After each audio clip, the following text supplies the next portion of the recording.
Ángel Vázquez dirige depuis 50 ans cette usine de céramique où travaillent une centaine d'ouvriers. La seule de Buenos Aires à avoir résisté à la crise de 2001. À l'époque, pour faire face à l'effondrement de la monnaie et pour éviter les licenciements, l'État argentin avait subventionné les salaires. Sans cette aide, Ángel assure que son usine aurait dû fermer. En un momento, si no hubiésemos tenido esa ayuda, hubiese sido una cosa muy dura para nosotros, porque las ventas no cubrían nuestros costos y no teníamos dinero para pagar los sueldos. 10 ans après, l'Argentine se félicite d'avoir une croissance située entre 6 et 9% et un taux de chômage inférieur à 8%.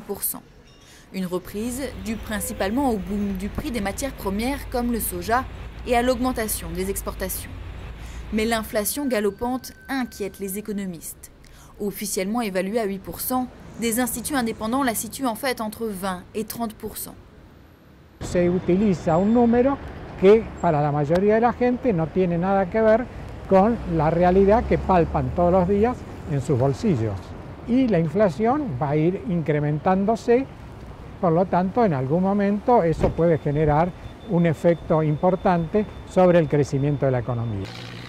Une inflation qui touche les couches les plus modestes de la société argentine. ¡Fuera! ¡Fuera! Dans ce quartier de la banlieue de Buenos Aires, Cristina a transformé le rez-de-chaussée de sa maison en cantine populaire. La situación económica cambió en un aspecto, pero es difícil igual, porque si bien hay trabajo, no hay el sueldo no es lo suficiente para el costo de vida que hay hoy en día. ¿Cuántos son ellos? ¿Tres, no? Depuis 2001, la cantine sert chaque jour des repas gratuits à plus de 350 enfants et parents qui n'ont plus les moyens de se nourrir. Un nombre qui ne cesse d'augmenter. Porque a veces no y hay que traerlo. Uno no sabe cómo hacer pagar a los chicos. Los chicos todos los días tienen que comer. En 2001, plus de la moitié de la population argentine est passée sous le seuil de pauvreté. Aujourd'hui, le pays se reconstruit.